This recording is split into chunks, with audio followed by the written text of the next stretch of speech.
Assalamualaikum warahmatullahi wabarakatuh. Kembali lagi di channel horor teman tidur. Dimana kali ini saya akan membawakan cerita yang dialami oleh Bristory. Itu nama samaran ya. Dan cerita ini diambil dari Bristory. Tapi sebelum lanjut ke ceritanya, saya pastikan kalian sudah subscribe channel ini.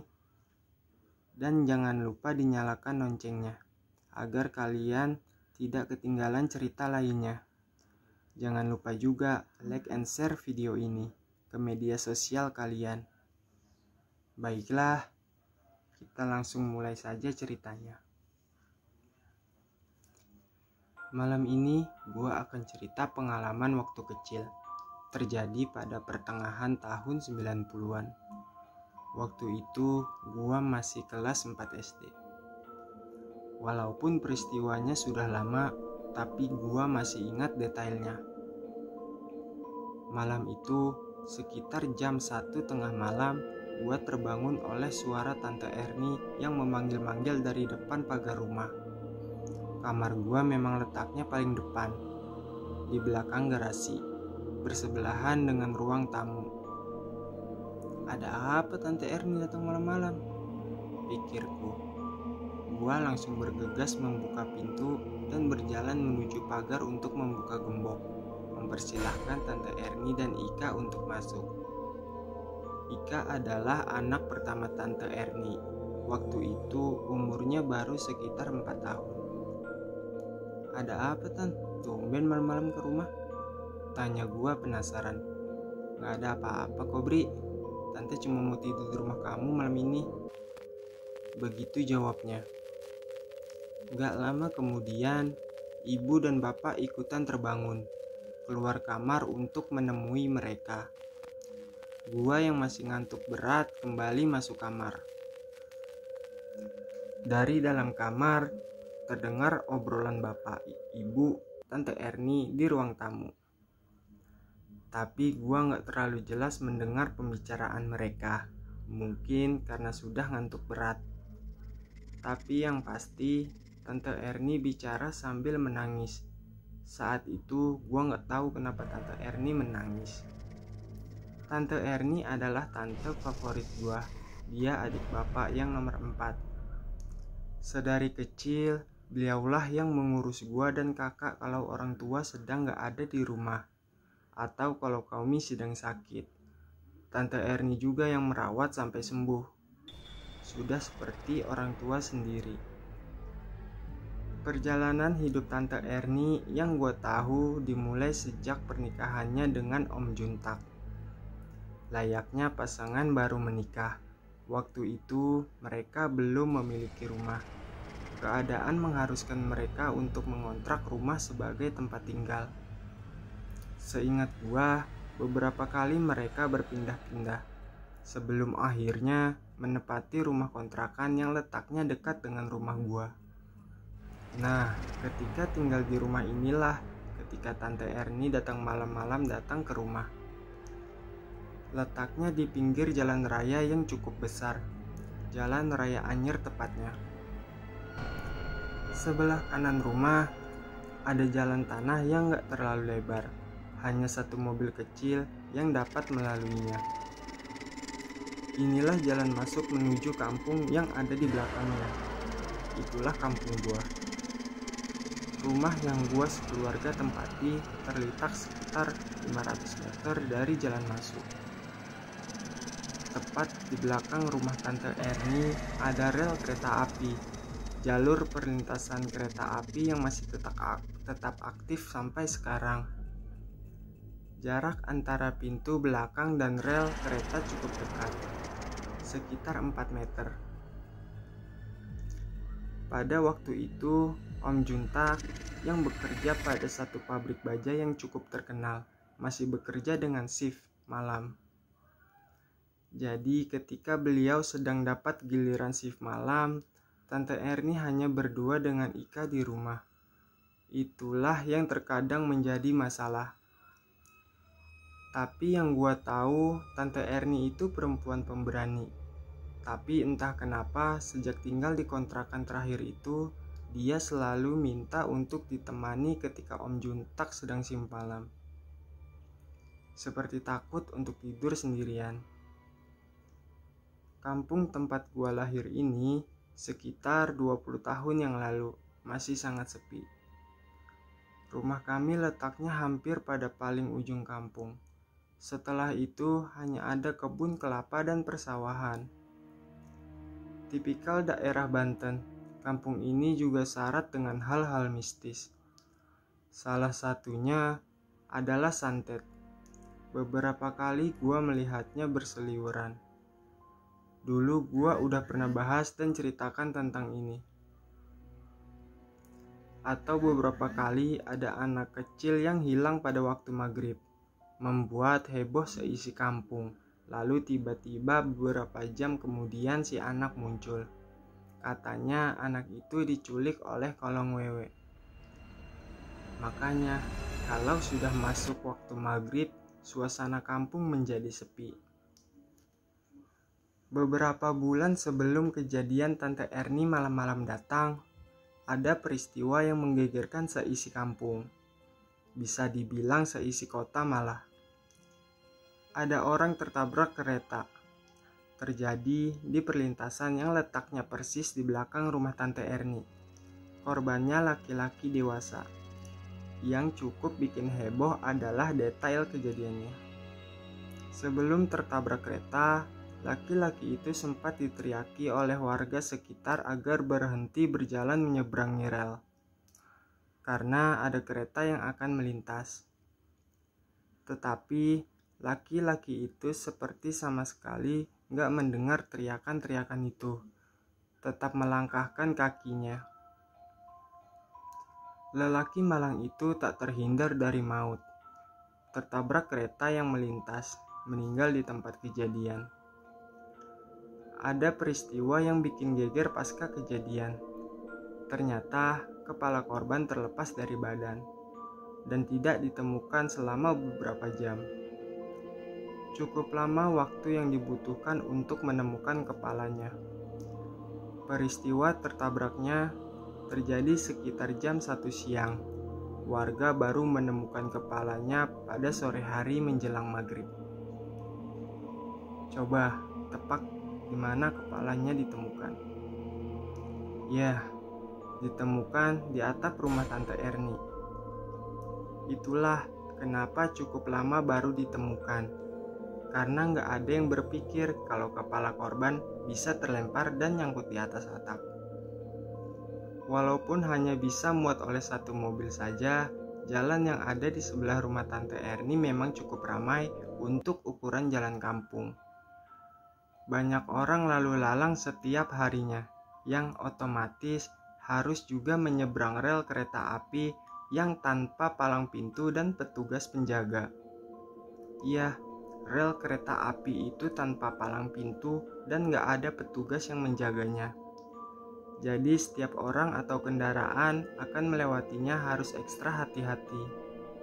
Mungkin karena itulah setiap beberapa tahun sekali selalu aja ada korban meninggal tertabrak kereta di tempat itu.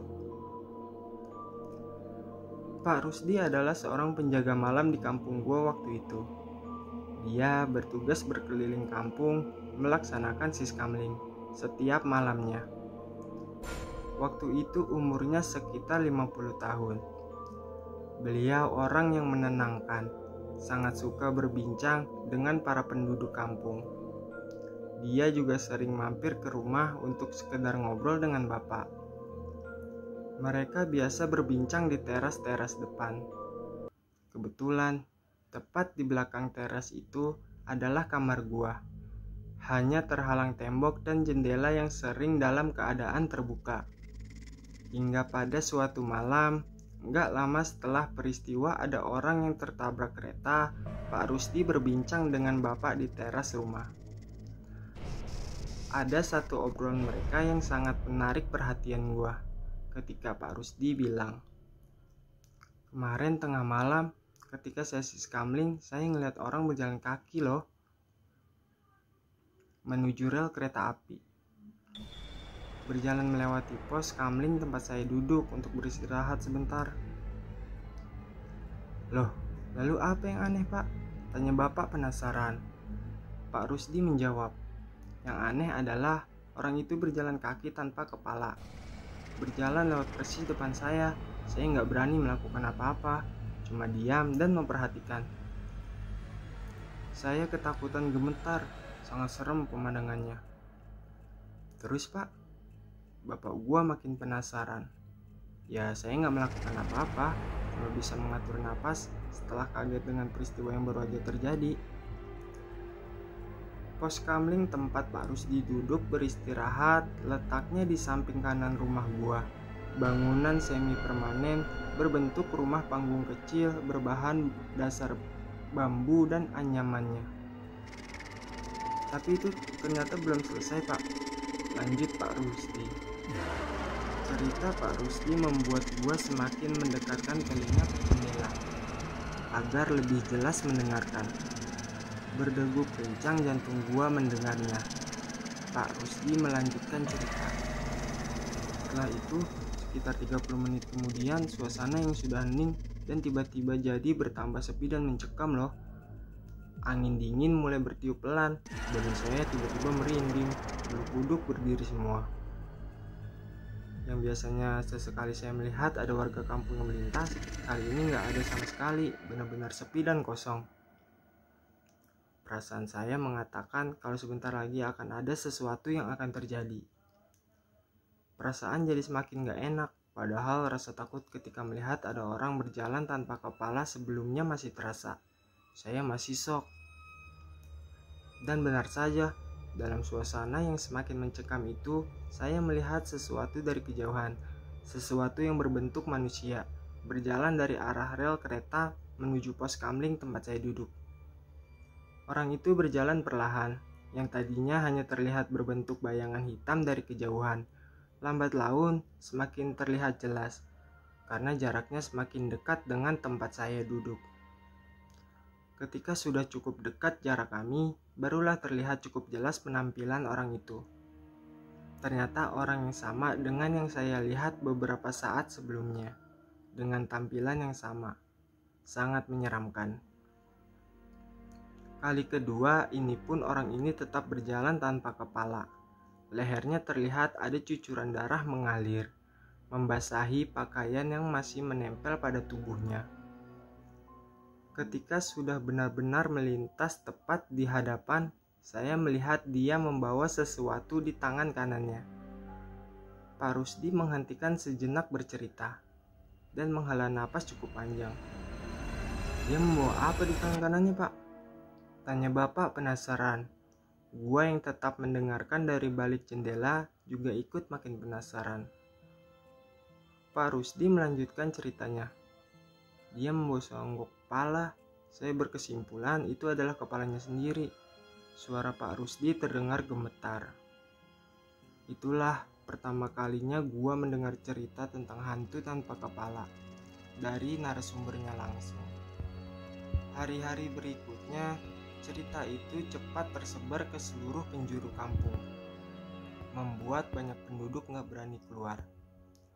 Apalagi untuk berjalan melewati perlintasan rel kereta api pada malam hari. Gak ada yang berani kecuali terpaksa.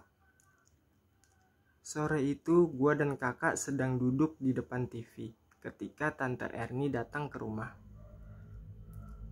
"Kak, kalau boleh nanti malam Cici atau Bri menginap di rumah aku ya. Kak Junta kerja malam." Begitu kira-kira omongan Tante Erni kepada ibu. Kakak langsung bilang, "Beri aja ya Tan, aku ada ulangan besok pagi." Dan gua pun gak bisa mengelak dengan berat hati. Sebelumnya gua belum pernah bermalam di rumah Tante Erni sendirian. Biasanya ditemani kakak. Kalau kakak sudah pernah sendirian, beberapa kali malah. "Nanti di rumah Tante Erni jangan tidur malam-malam ya Bri. Usahakan jam 9 udah tidur." Kakak tiba-tiba bicara seperti itu kepada gua. "Emang kenapa kak?" tanya gua penasaran. "Udah, nurut aja. Pokoknya jangan tidur terlalu malam." Begitu kata kakak sambil menutup pembicaraan. Gua masih penasaran, karena kakak serius bicaranya. Jarang-jarang dia seperti itu. Selesai makan malam dan mengerjakan PR, sekitar jam 8 malam gua siap berangkat. Bapak, ibu, dan kakak sedang berkumpul di depan TV. Mak, Pak, Bri berangkat ke Tante Erni ya. Gua pamit. Bapak wanti-wanti agar gua hati-hati ketika menyeberang rel kereta. Pastikan sedang gak ada kereta yang melintas. Ibu hanya berpesan agar jangan tidur malam-malam, karena besok pagi gua harus sekolah. Kakak gua, dia bilang begini, jangan tidur larut malam, jam 9 harus sudah tidur. Kalau bisa jangan tidur di kamar belakang. Ada apa sih kakak kayak gitu? Gumam gua dalam hati. Gua pun berangkat.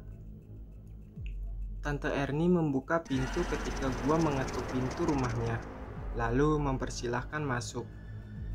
Rumah Tante Erni ini adalah rumah petak yang memanjang, gak terlalu besar. Paling depan ada ruang tamu, terdapat sofa dan meja segi 4 di tengahnya. Ada TV juga di ujung ruangan. Ada lorong panjang pada sisi rumah. Di sebelah kanan terletak 2 kamar yang bersebelahan, kamar depan dan kamar belakang. Hanya ada 2 kamar itu saja di dalam rumah. Di belakang ada dapur dan kamar mandi. Di paling ujung ada pintu belakang yang apabila kita membukanya langsung berhadapan dengan rel perlintasan kereta. Hanya berjarak sekitar 4 meter. Bri, tidur di kamar depan aja ya, sudah tante beresin tuh. Biar tante sama Ika tidur di kamar belakang. Begitu kata tante Erni. Iya tante. Kebetulan gumam gua dalam hati. Gua ingat omongan kakak. Dia bilang kalau bisa jangan tidur di kamar belakang. Setelah selesai nonton TV dan mulai mengantuk, sekitar jam setengah 10 malam gua masuk kamar. Sementara Tante Erni dan Ika sudah masuk ke kamar belakangan lebih dulu.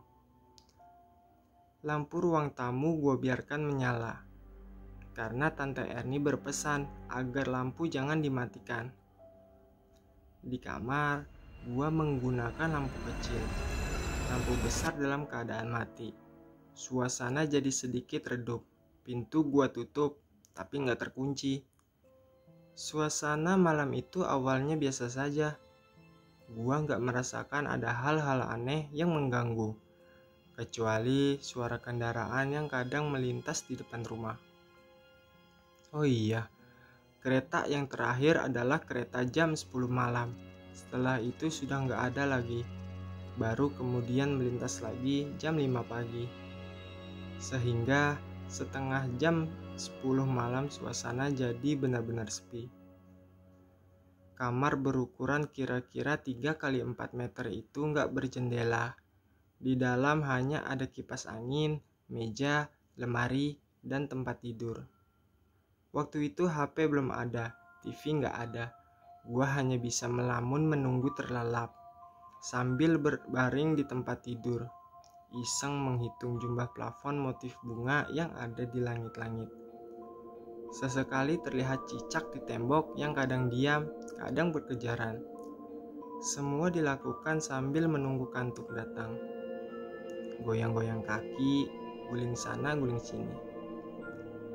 Jarum pada jam dinding sudah menunjukkan pukul 11 kurang 10 menit. Gua masih juga belum terlelap.